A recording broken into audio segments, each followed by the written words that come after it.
Pastor Mark Biltz here from Shaddai Ministries. Thank you again so much for watching, and make sure to subscribe and share.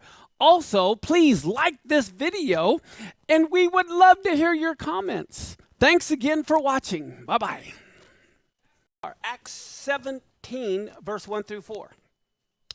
We see they had passed through Amphipolis and Apollonia, and they came to where? Thessalonica, where there was a synagogue of the Jews. Wow. And Paul went in, as was his custom, and on 3 Sabbath days. So we see Paul, his custom was to keep the Shabbat. On Saturdays, he'd go into the synagogues. And so we have to understand in Acts, they never did away with the Sabbath.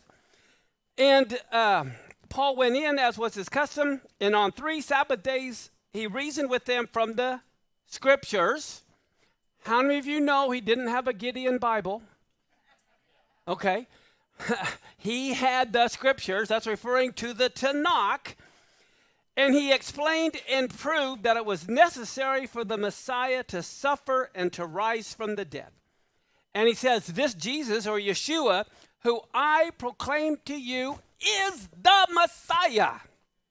And some of them were persuaded, and they joined Paul and Silas, as did a great many of the devout Greeks, and not a few of the leading women. Okay. You know what that tells you? The devout Greeks were in the synagogues also. They weren't doing home fellowship in a church. There were no churches in the New Testament. I know this may sound like a shock. There were no churches in the New Testament. Okay, when he talks to the 7 churches in Revelation, it was the word assembly.